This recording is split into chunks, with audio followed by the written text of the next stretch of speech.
Mak saya namanya mak saya namanya Hajar Rohana. Mak saya ini punya mak lagi namanya Siti Aminah. Siti Aminah ini punya ayah namanya Syekh Abdurrahman. Syekh Abdurrahman ini banyak karomah. Meninggal 1941. Datanglah anak kecil ke tempat dia, disapunya kepala anak kecil. Disapunya kepala anak kecil ini, dibilangnya, ini nanti akan menjadi orang hebat di Indonesia. Anak kecil ini. Tahun 1988 anak kecil itu datang berziarah ke makam.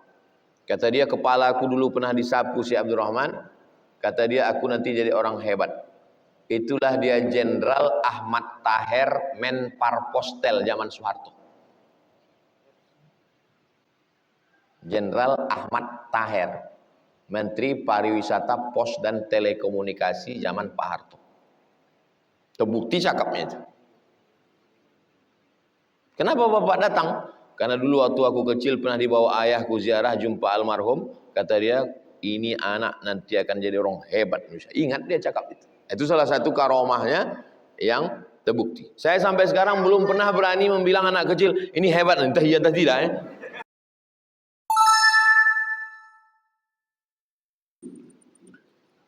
Apakah boleh menurut Islam keluarga yang tak punya anak kandung menyerahkan seluruh hartanya untuk anak angkatnya? Kalau orang tidak punya anak kandung, laki bini, kalau meninggal bininya, lakinya dapat setengah. Walakum nisfu ma taraka azwajukum illam yakul lahunna walad. Hai kamu laki-laki dapat setengah harta binimu kalau tak ada anak. Kebetulan bini kalian orang kaya, sawitnya sejauh mata memandang, hartanya 10 miliar, mati dia, berarti kalian dapat berapa? 5 miliar. Kalau yang mati laki, tak ada anak, berapa bini dapat? Walahunna rubu'u illam yakul lahunna walad, illam yakul lakum walad. Istri dapat 1/4 kalau tak ada anak. Lalu kemudian siapa lagi yang dapat? Karena tak ada anak, maka dibagi ke saudara kan. Saudara kandung dapat. Jadi si bapak ini berpikir, saudara kandungku ini enak kali dia dapat. Padahal anak angkatku ini, rupanya ngambil anak adopsi, anak angkat. Anak angkatku ini yang ngurus aku waktu sakit. Dibuatnya lah surat. Semua harta warisanku ini ku kasih ke anak angkat. Adapun saudara kandungku itu selop Jepang pun jangan kalian kasih. Zolim. Melawan hukum Allah. Kalau mau menyelamatkan anak angkat itu cukup dikasih hibah. Kau anak angkatku, memang kau tidak lahir dari rahimku, tapi kau lahir dari hatiku. Lahir dari hati bisa jadi lebih sayang daripada yang lahir dari rahim. Aku tidak mau juga zalim kalau aku mati habis hartaku ini diambil saudaraku. Maka untuk menyelamatkan kau ku kasih hibah. Itu ada ruko di sana 100 pintu, tapi baru pintunya aja. Maka kau ku kasih 3 pintu. Adapun sisanya nanti untuk ahli waris dan ada wasiat untuk Masjid Muwahhidul Ummah karena mikrofonnya rusak. Kata orang yang mau meninggal tadi. Walaupun dia tak datang, dia nonton streaming, ditengoknya Ustaz tuh megang dari tadi kan.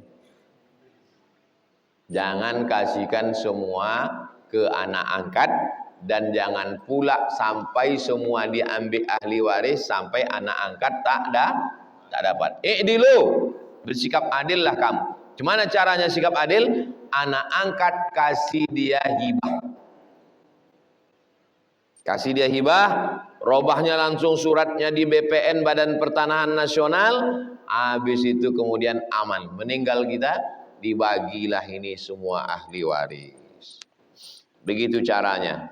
Karena kalau semua untuk anak angkat, zalim. Saudara kita pun punya hak terhadap kita.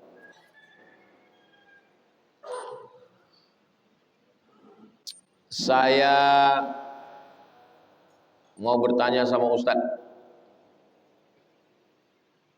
bagaimana pendapat Ustadz tentang Taqiyuddin An-Nabhani?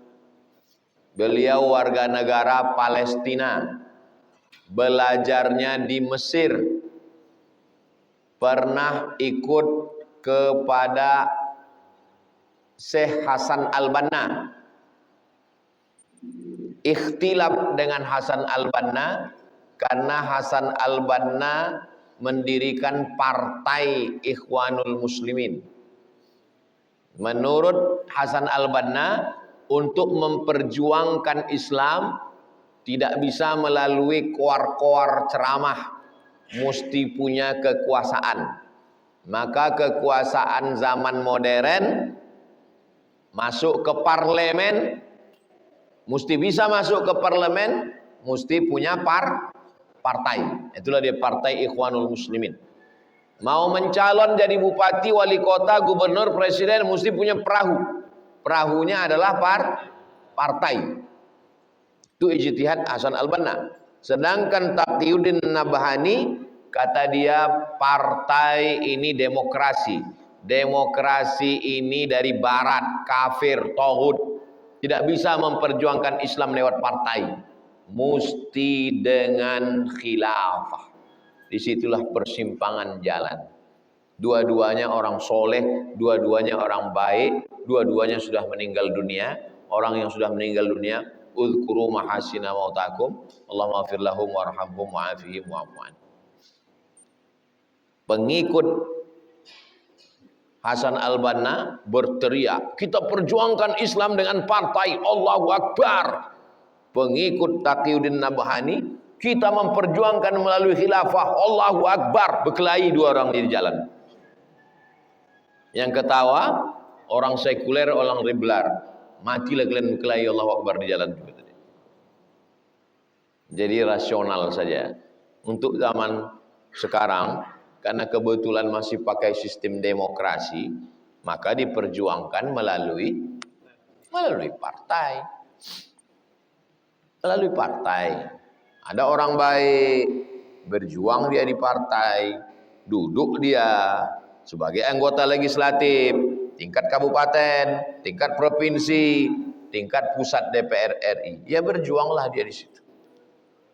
Nah sekarang yang menjadi masalah ini, orang menganggap kalau kau di situ berarti kau batil. Kalau di sini berarti hak. Ini adalah pertentangan antara hak dan batil. Kita sekarang sedang perang Badar. Apa pula perang Badar sama kawan satu alumni? Wake up my friend. Bangunlah dari tidur panjang. Kita bukan sedang perang salib. Kita ini sedang perang gagasan. Yang namanya demokrasi ini adalah perang ide. Apa yang bisa kita lakukan untuk Kabupaten Kampar ke depan? Apa yang bisa kita lakukan untuk Provinsi Riau ke depan? Apa ide-idenya? Turunlah pesawat, landing, ladies and gentlemen, kepala buku distempel semen. All of our passenger, semua penumpang, pesawat kita akan mendarat di Sultan Syarif Qasim II. Begitu turun pesawat di Sultan Syarif Qasim II, yang pertama ditengoknya adalah Purna MTQ. Saya dalam kepala saya ini mau Purna MTQ itu menjadi pusat kajian Quran Asia Tenggara. Saya mau orang Malaysia, orang Brunei, orang Patani Thailand, orang Moro datang ke Purna MTQ itu untuk mengambil sanad Al-Quran, untuk belajar qiraat. Itu tidak bisa dengan ceramah, itu tidak bisa tausiah. Dari mulai TK Quran, SD Quran, SMP Quran, SMA Quran, Sekolah Tinggi Ilmu Al-Quran, Institut Kajian Quran. Dari mulai kaligrafi Al-Quran, qiraat Al-Quran, tafsir Al-Quran, pusat Quran Asia Tenggara. Itu perang ide namanya. Itulah demokrasi.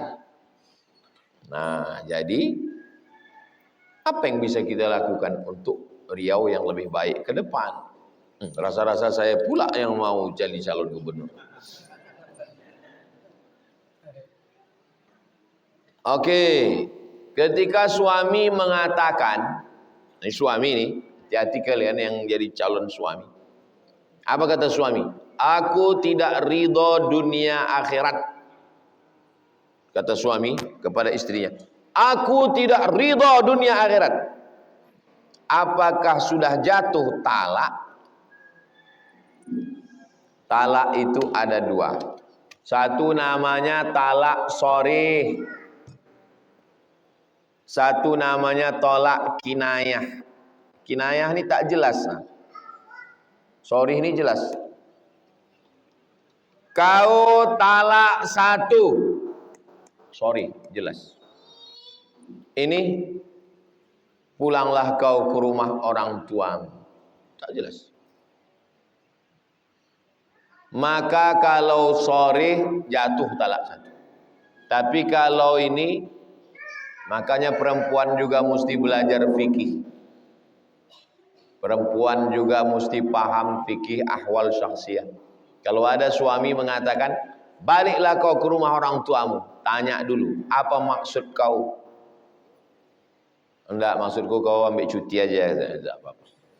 Tapi kalau kata dia ada niat talak, jatuh talak satu. Begitu juga dengan ucapan dia. Aku tidak ridho dunia akhirat. Jangan langsung bungkus tikar bantal balik ke rumah. Tanya dulu, apa maksud kau tidak ridho?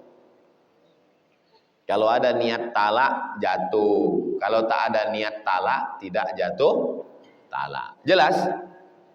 Yang lafaz sore jatuh talak. Yang lafaz kinayah kalau ada niat jatuh. Kalau tak ada niat tak jatuh.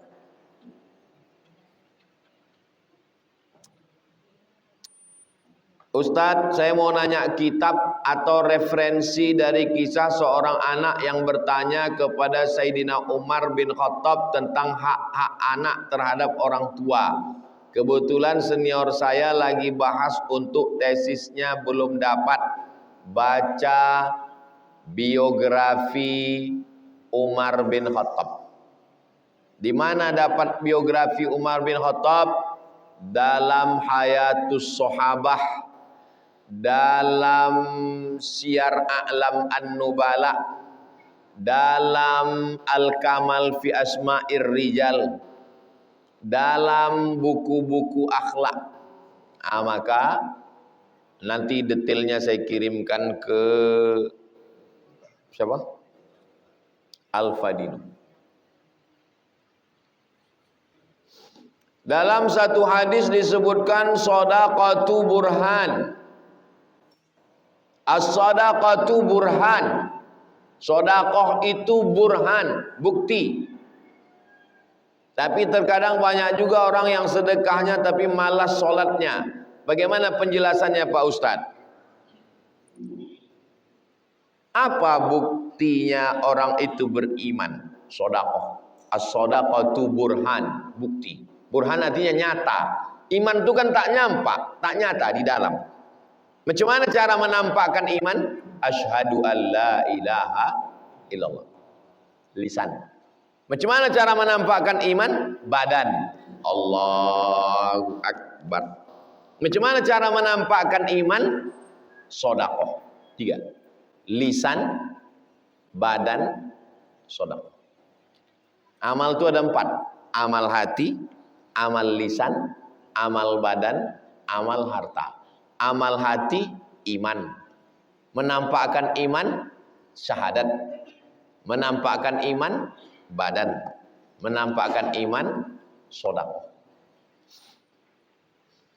Macam mana kalau ada orang bersedekah rajin tapi tak sembahyang? Menurut mazhab Hambali, orang yang tak sholat kafir. Orang yang tak sholat kafir. Orang yang kafir runtuhlah semua amalnya. Habis.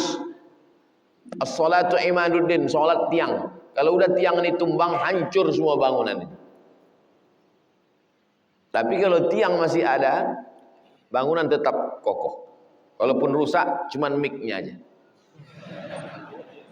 Susah saya melupakan mic ini. Udah berusaha saya melupakannya, tetap ingat juga. Semanalah. Menurut mazhab Hambali. Kalau Bapak Ibu pernah dengar ceramah, Ustadz ngomong begini. Siapa yang suaminya tidak sholat, otomatis istrinya itu sudah cerai. Pernah tak dengar ceramah gitu? Itu mazhab Hambali. Maksud dia fasah, bukan tolak. Kalau suami yang mencerai tolak, kalau istri yang menggugat khulu. Tapi kalau suami yang tiba-tiba keluar dari Islam namanya fasah. Maksud Ustaz itu, siapa yang suaminya tak sembahyang, menurut mazhab Hambali kafir, maka istrinya sudah otomatis tidak punya ikatan lagi sama dia. Itu mazhab Hambali, mazhab yang paling keras. Kita mazhab kita agak lapang sikit. Mazhab Syafi'i, kalau orang yang tak sembahyang itu karena malas, fasik. Abang kenapa tak sembahyang? Aku malas dek, fasik. Tapi kalau dia tak sembahyang karena ingkar, abang kenapa tak sembahyang? Aku tak percaya dengan sembahyang, kafir. Jadi kalau fasik, jadi suami saya ini fasik Pak Ustadz. Nggak apa-apalah punya suami fasik. Namanya siapa? Namanya fasik. Nanti balik dari sini, fa sini fa. Apa kau bilang pap? Fasik.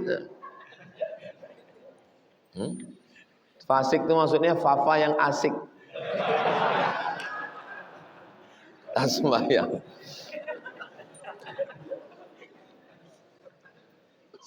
Ibu cari menantu yang sembahyang.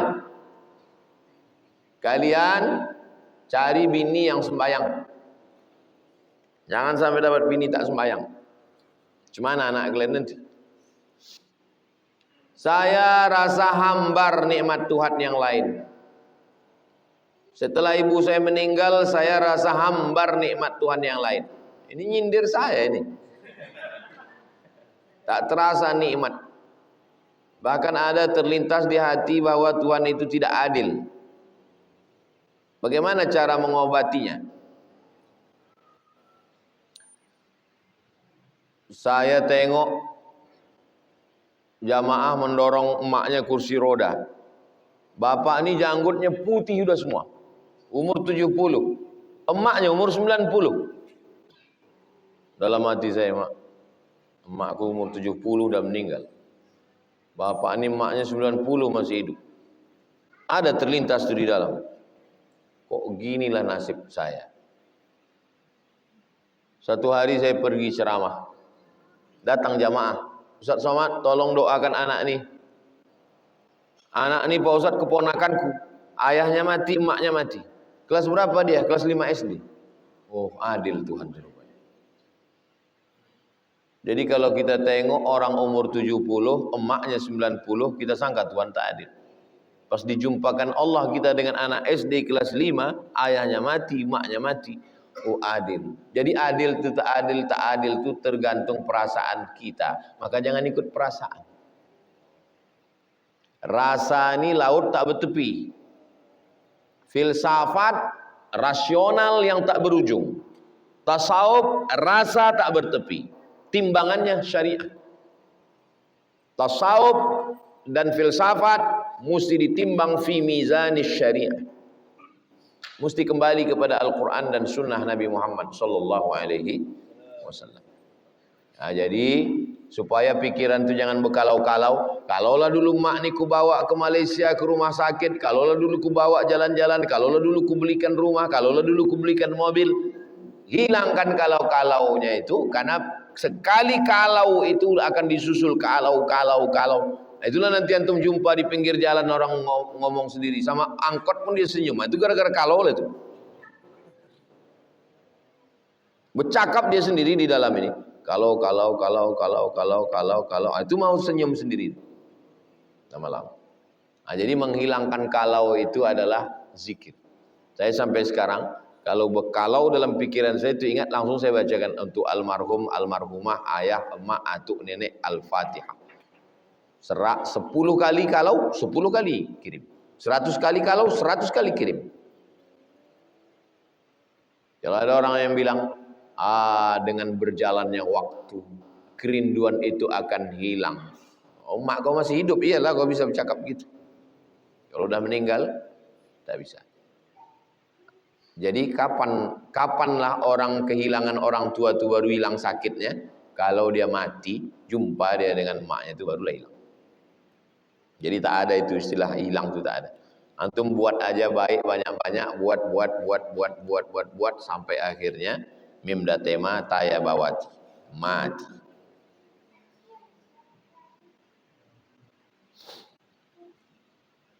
Saya sedang meneliti tentang hasad dalam hadis riwayat Ahmad bin Hanbal. Apakah kitab syarah yang paling baik untuk membantu dalam hasad?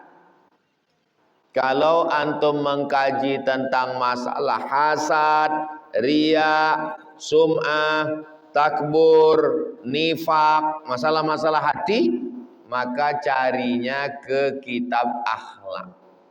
Kitab akhlak yang paling bagus Ihya Ulumuddin, Imam Abu Hamid Al-Ghazali. Ihya Ulumuddin ini dapat ilhamnya dari mana? Dari Qut Al-Qulub, Imam Abu Thalib Al-Makki. Ada di rumah Qut Al-Qulub. Download di internet. Qut makanan pokok, Al-Qulub hati. Jadi Imam Abu Hamid Al-Ghazali baca kitab Imam Abu Thalib Al-Makki Qut Al-Qulub, terinspirasi dia, itu ditulisnya Ihya Ulumuddin. Iya terlalu tebal 4 jilid Pak Ustadz, ringkasannya diringkas oleh Habib Umar bin Hafiz yang dibacakan oleh Habib Ali Zainal Abidin Al-Jufri. Online sekarang beliau sedang bacakan itu di YouTube, cari channel YouTube beliau. Atau yang diringkas dulu di pondok kami, ringkasan Ihya Ulumuddin yang 1 jilid diringkas oleh Syekh Jamaluddin Al-Qasimi. Judulnya Mau'izatul Mu'minin min Ihya Ulumuddin. Pokoknya cari kitab-kitab yang masalah hati. Terakhir, apa pengertian khurafat? TBC Kiai Haji Ahmad Dahlan 1926 1912 mendirikan Muhammadiyah untuk memerangi TBC, takhayul, bid'ah, cuerafat. Ejaan lama, C-nya itu cuerafat. Takhayul dari kata khayyala yukhayyilu, takhayyala yatakhayyalu, halu, berimajinasi. Bid'ah, perbuatan yang dibuat tak ada dalil. Tak ada dalil sama sekali. Selama masih ada dalil tak boleh dikatakan bid'ah.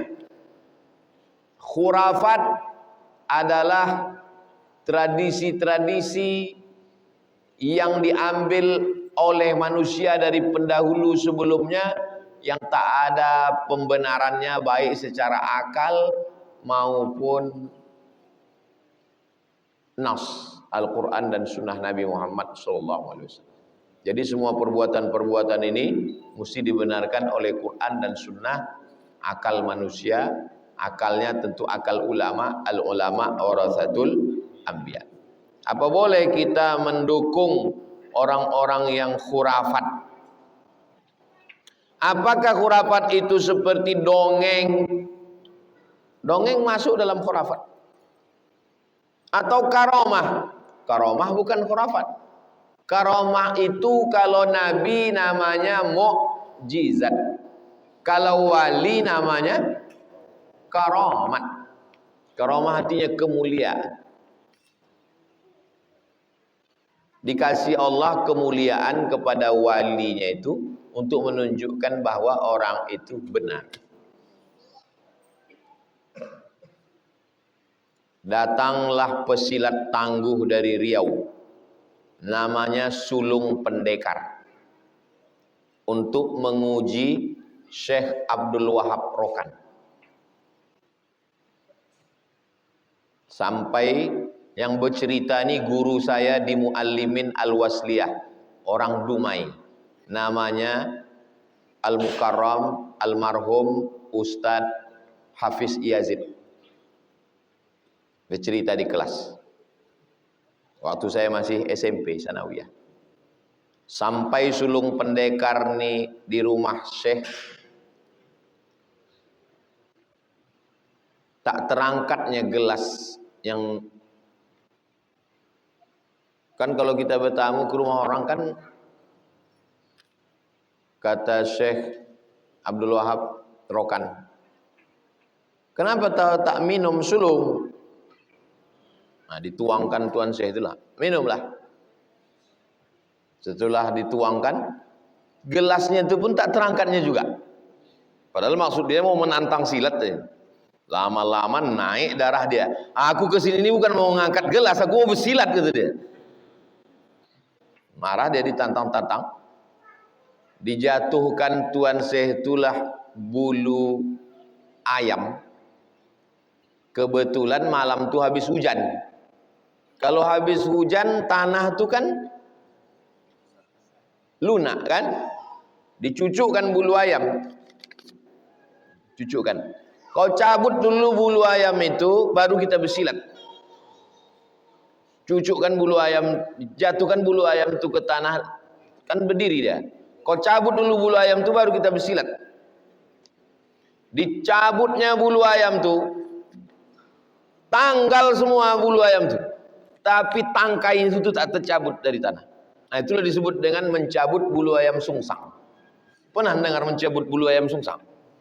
Nah, itulah istilah cabut bulu ayam sungsang. Akhirnya bertobatlah Sulung Pendekar, ikut tarekat Naqsabandiyah. Itu karomah. Riwayat itu masyhur. Untuk apa diberikan Allah itu? Supaya orang beriman. Siapa yang mendakwahkan Islam ke dalam suku Talang, ke dalam suku Sakai, tarekat Naqsabandiyah.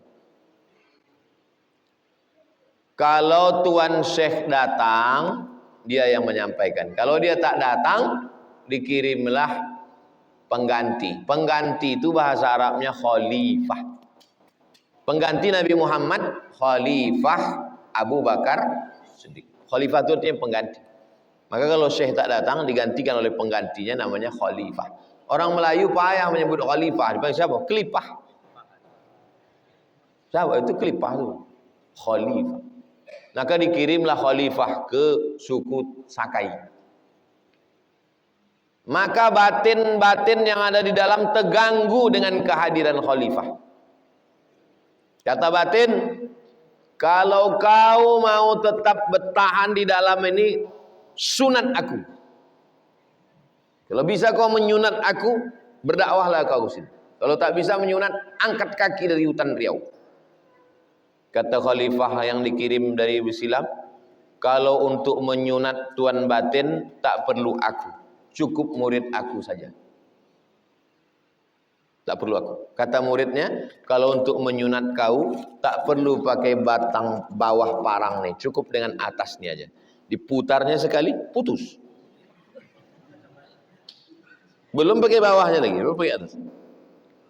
Pop sekali, lepas ke bawah. Itulah awal batin itu bersunat. Itulah mereka itu bersyahadat. Bukan pakai tablik akbar. Cerita itu ditulis oleh budayawan Riau, UU Hamidi. Dicetak bukunya oleh UIR Press. kontribusi tarekat Naqsabandiyah dalam pengislaman suku Sakai. Baca. Jadi orang tarekat itu dulu mengislamkan orang dalam hutan. Orang sekarang, orang yang udah dalam masjid dibid'ah-bid'ahkan, dikafir-kafirkan. Ini yang begini, ini cocoknya ditangkap, masukkan ke dalam hutan. Ini yang membid'ah-bid'ahkan orang dalam masjid ini, dikirim intel-intel ke masjid, asal ada membid'ah-bid'ahkan, tangkap, masukkan ke dalam hutan-hutan sana. Hutan Papua, hutan Kalimantan, masukkan. Dia digulai orang itu dia. Itu yang namanya dakwah itu. Ini dakwah banyak orang masuk Islam karena karomah wali-wali Allah. Saya termasuk orang yang sering cerita karomah atau jarang cerita karomah? Jarang saya cerita karomah. Kenapa? Karena tak banyak akal orang siap menerima. Nah, ini kan memang kalau kajian kitab dengan kajian subuh itu memang orang yang sudah siap menerima.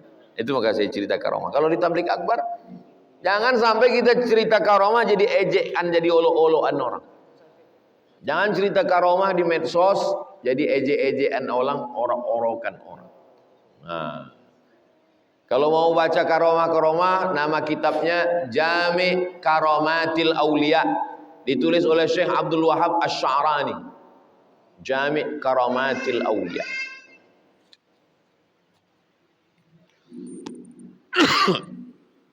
Mak saya namanya Hajar Rohana. Mak saya ini punya mak lagi namanya Siti Aminah. Siti Aminah ini punya ayah namanya Syekh Abdurrahman. Syekh Abdurrahman ini banyak karomah. Meninggal 1941. Datanglah anak kecil ke tempat dia, disapunya kepala anak kecil. Disapunya kepala anak kecil ini, dibilangnya, ini nanti akan menjadi orang hebat di Indonesia. Anak kecil ini. Tahun 1988 anak kecil itu datang berziarah ke makam. Kata dia, kepala aku dulu pernah disapu si Abdurrahman. Kata dia, aku nanti jadi orang hebat. Itulah dia Jenderal Ahmad Taher, Menparpostel zaman Soeharto. Jenderal Ahmad Taher, Menteri Pariwisata, Pos dan Telekomunikasi zaman Pak Harto. Terbukti cakapnya itu. Kenapa Bapak datang? Karena dulu waktu aku kecil pernah dibawa ayahku ziarah jumpa almarhum. Kata dia, ini anak nanti akan jadi orang hebat Indonesia. Ingat dia cakap itu. Itu salah satu karomahnya yang terbukti. Saya sampai sekarang belum pernah berani membilang anak kecil, ini hebat, entah iya entah tidak. Tak berani saya. Tak nampak saya, gelap.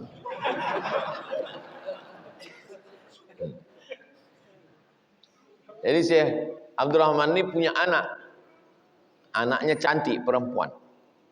Ada orang bernazar, nanti kalau dapat ikan, ku bawa ke tempat Tuan Syekh itu, mau ku tengok cemana anak gadisnya yang cantik itu. Dapatnya ikan, dibawakannya lah. Sampai di dalam rumah itu, kata Tuan Syekh Abdurrahman, dipanggilnya lah anak gadisnya. Keluarlah kau, ada orang mau menengok kau. Saya sampai sekarang tak tahu saya entah apa niat tamu-tamu saya itu. Dan saya minta kepada Allah supaya jangan sampai saya tahu niat tamu-tamu. Karena kalau sampai tahu saya tutup pintu gerbang. Jadi ada karomah itu diberikan Allah karena memang makom orang itu layak. Sama macam pisau karomah itu. Kalau pisau itu dikasihkan ke anak kecil, habislah dipotong-potong. Bayangkan antum kalau karomah itu diberikan, karomah yang tadi itu diberikan Allah ke saya. Apa enggak mati haters-haters saya itu semua? Karomah yang bulu ayam sungsang tadi, kalau dikasihkan ke saya, yang ngejek-ngejek saya di pilkada ini, apa tak mencret semua itu saya buat? Jadi kata Allah, Somad, kau tak usah aku kasih karomah, Kau cukup viral aja dulu. Itu pun aja udah mau mati menahankan. Mudah-mudahan kita diberi Allah sesuai yang baik untuk kita. Makanya kalau berdoa itu, ya Allah kasih aku yang baik untuk aku, untuk keluargaku, untuk imanku, untuk agamaku. Kalau tak baik tak usah. Ya Allah, kalau antum berdoa baik kesubuhan nampak motor baru keluar 250 cc. Ya Allah, kalau memang motor ini baik untuk aku, baik untuk keluargaku, baik untuk imanku, jadikanlah dia milikku. Tapi kalau tidak, biarlah yang lamanya aja ya Allah. Untuk apa antum dapat 250 cc? Tak pernah lagi lewat di jalan Kamboja. Asal lewat, setiap ditanya, kok kenapa pernah hadir? Kencang kali gasnya. Asal sekali gas sampai ke Bangkinang. Baguslah yang Kap 70 tapi belok ke jalan Kamboja kan? Begitu juga dengan jodoh. Ya Allah, kalau memang anak semester 8 ini baik untuk aku, baik untuk agamaku, nikahkanlah aku dengan dia. Tapi kalau tidak, bagus dosen ini aja. Mudah-mudahan Allah memberikan kita yang baik untuk kita insyaallah. Al-hazin niyah al-Fatihah. A'udzubillahi minasyaitonir rajim. Bismillahirrahmanirrahim. Alhamdulillahirabbil alamin. Ar-Rahmanir-Rahim. Maliki yaumiddin. Iyyaka na'budu wa iyyaka nasta'in. Ihdinas siratal mustaqim. Siratal ladzina an'amta 'alaihim ghairil maghdubi 'alaihim waladdallin. Amin. Allahumma shalli ala sayyidina Muhammad wa ala ali sayyidina Muhammad. La tad'a lana dhanban illa ghafartah wa la hamman illa farajtah wa la daynan illa qadaitah wala musafiran illa wasaltah wala maridan illa syafaitah wala hajatan min hawaijid dunya wal akhirati laka ridha wa lana fiha salah illa qadaitaha wa yassartaha ya rabbal alamin. Wa sallallahu ala sayyidina Muhammad wa ala alihi wasallam walhamdulillah rabbil alamin. Saya dan bawa air Zam-Zam. Cukup tak cukup kita minum. Gelasnya ada 7. Nanti saya tuang, antum minum, tapi minumnya jangan bibirnya lengket ke gelas tuh, takutnya yang sesudah antum nanti tak semua orang mau, takutnya jijik dia. Jadi minumnya macam minum obat, antum tumpangkan gitu. Ya, bawakan. Mohon maaf Ustaz.